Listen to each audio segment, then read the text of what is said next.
Fala aí, seus ex-dirigentes de DCE. Hoje sem dancinha porque tô gripado e o assunto é sério. Pois é, a gripe bateu, não consegui gravar, ainda tô com essa voz de merda, mas é isso aí. Vamos que vamos, TV Pichote, tamo aí empenhado pra tentar ganhar o pão nesses tempos de capitalismo tardio. É isso, se inscreve no canal aí pra ajudar nessa missão. Semana passada a gente comentou sobre o ataque de um aluno a uma escola pública aqui na zona oeste de São Paulo e que terminou no assassinato de uma professora. A gente comentou brevemente o assunto. Ontem, outro ataque covarde, desumano, bárbaro, uma escola de Blumenau, em Santa Catarina, que resultou no assassinato de 4 crianças. 4 crianças! A gente falou na semana passada sobre como a extrema-direita não espera nem o sepultamento dos corpos para poderem propor suas pautas que não passam de pura demagogia. Porque realmente não coloca nada que irá resolver o problema de fato. Só demagogia. Não propõe nenhuma solução para esse problema que acontece no mundo, esses crimes de ódio, de intolerância e que tem crescido no Brasil de maneira exponencial nos últimos anos. Hoje a gente vai trazer aqui alguns dados para comprovar, para rebater essa falácia que eles ficam pregando por aí.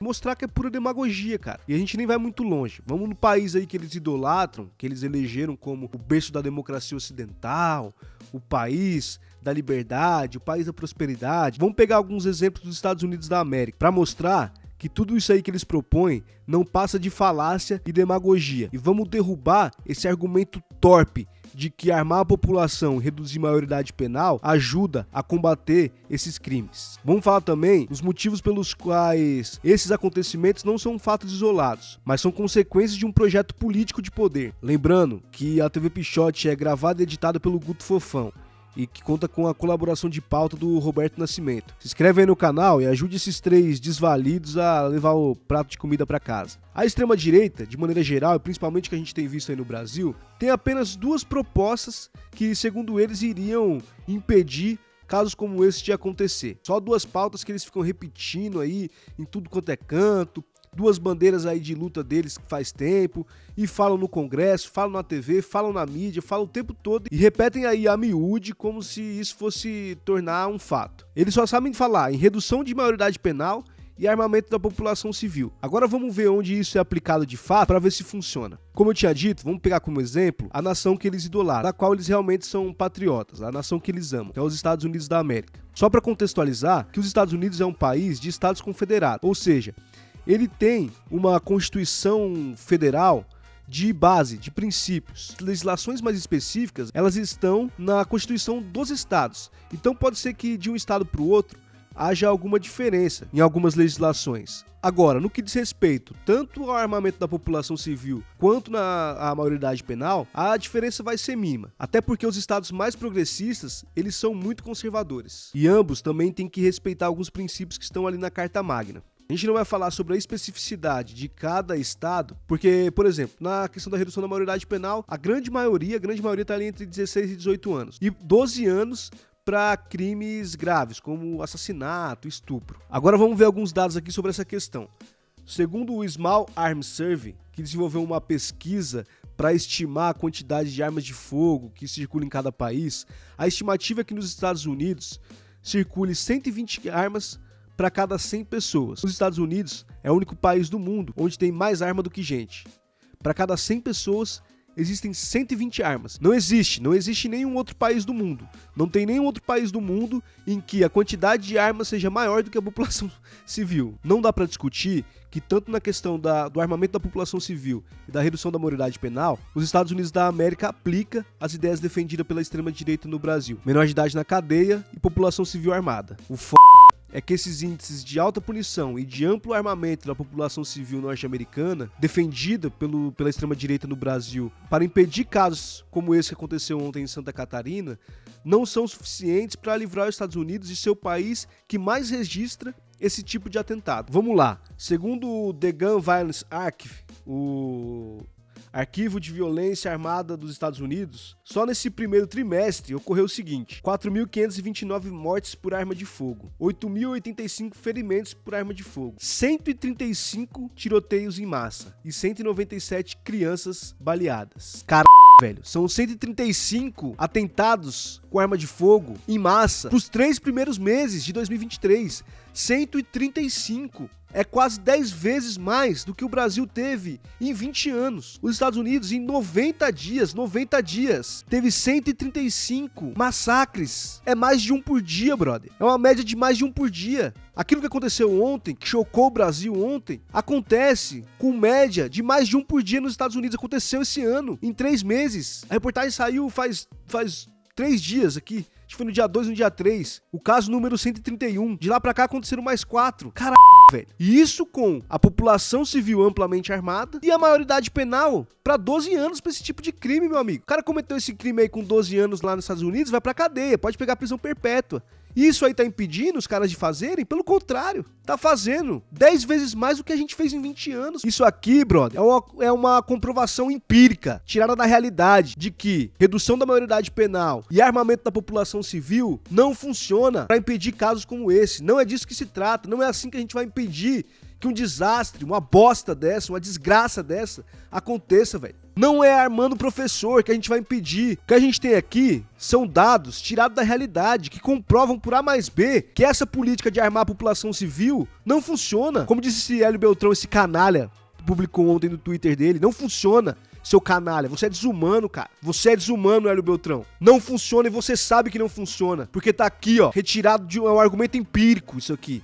A realidade são os fatos. Você sabe que não funciona, mas você defende. E eu não tô falando aqui que a legislação não deve punir um menor de idade que cometa um crime desse. Tem que punir, inclusive já prevê. A legislação brasileira já prevê punição penal para menor de idade que faça isso. Obviamente que é uma punição penal diferente de uma punição penal de um maior de idade. Mas existe, não tô falando disso. Agora, sabe por que o Hélio Beltrão é canalha? Que o Nicolas Ferreira é canalha? Cabia aqui ser canalha? Porque quando se apresenta algo de fato que pode impedir um crime desse, como a regulamentação das mídias sociais, como a regulamentação da internet, eles são contra. Imagina o quão eficaz e o tanto de dinheiro que você economiza com policiais capacitados, com um computador na mão, rastreando potenciais criminosos e desarticulando golpes como esse, cara. Isso é inteligência, mas eles são contra. Eles são contra, porque eles são canalhas. Porque eles não querem acabar com isso. Isso é que é o mais cruel. Eles não querem acabar. Não é interesse da extrema-direita acabar com isso. Pelo contrário. Eles querem que ocorram cada vez mais ataques como esse. Porque eles são financiados por uma política que ganha, que lucra com isso. Isso aqui não é teoria da conspiração, não. Vai lá ver quem financia o Instituto Mises. Segue o dinheiro. Segue o dinheiro do Instituto Mises.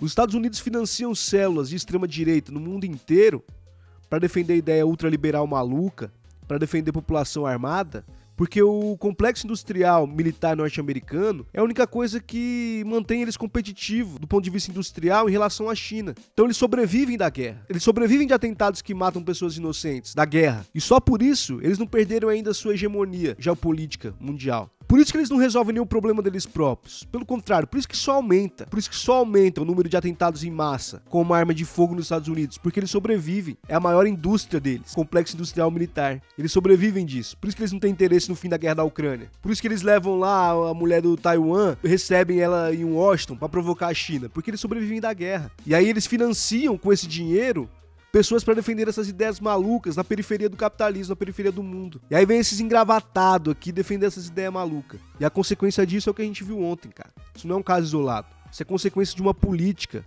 de permanência no poder. Claro que o caso que aconteceu aqui e o que acontece na Ucrânia são casos de proporção e natureza diferentes, distintas, mas que favorecem esse mesmo interesse comum, cara. São consequências de uma política de Estado. Segue o dinheiro. Só seguir o dinheiro, não tem teoria da conspiração aqui. Não tem terraplanismo.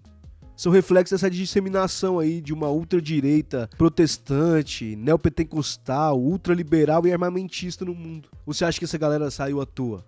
Surgiram da onde? Pega o Hélio Beltrão aí e vai atrás de quem financia o instituto lá que ele preside. Aquela bosta. Leadership, Human, sei lá do Cantas. Pega aí, velho. Olavo de Carvalho e os seus seguidores aí. Vê aí. Vê onde que eles vivem. Quais os meios que eles circulam. Quem financiam as instituições que eles estão ligadas, as quais eles estão ligadas. Renata Barreto, que sofreu num debate intelectual com o camarada Elias lá, né? Ernesto Araújo, inclusive na Piauí, a Piauí desse mês, tem uma reportagem sobre essa palhaçada, esse terraplanismo do Ernesto Araújo, o ex-chanceler do Bolsonaro. É só ver onde esses caras estão, bicho, onde eles são enfiados.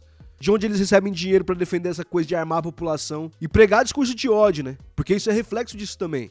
É isso, cara. A extrema-direita, canalha, oferece solução fácil e ineficaz, não é porque eles são burros, não. É um raciocínio lógico, experiência empírica. Se de fato reduzir a maioridade penal e armar a população resolvesse, os Estados Unidos não estavam vivendo esse dilema de 135 casos de atentado em massa em 90 dias. Não é um raciocínio lógico? Se isso funcionasse, eles não estavam lá vivendo isso. Agora você acha que a extrema-direita é burra e não entende o raciocínio lógico? Pelo contrário. Eles sabem que não funciona, mas as instituições que financiam a extrema-direita no Brasil e no mundo lucram com isso. Eles lucram com guerra. Lucram com morte de inocentes. E aí, cara, fica aqui durante 5 anos defendendo o discurso de ódio, fazendo arminha com a mão de criança, relativizando assassinato, relativizando genocídio, falando de exterminar adversário. Fica 5 anos com isso. Depois vem com essa cara lavada, essa cara de p*** que eles têm, fazer palanque em cima de tragédia, para defender a ideia que todo mundo sabe, comprovadamente, empiricamente comprovada, ineficaz. Canalhas, 1000 vezes canalhas vocês são. Hélio Beltrão, Nicolas Ferreira, Bia Kicis, Ernesto Araújo, vocês são canalhas, cara. Vocês são canalhas, bicho. Não é coincidência, não é acaso que esses casos vêm crescendo de maneira exponencial. Isso não é coincidência, é projeto. Aliás, essa é a verdadeira face do projeto político da extrema-direita. Intolerância, violência e morte. Chega por hoje.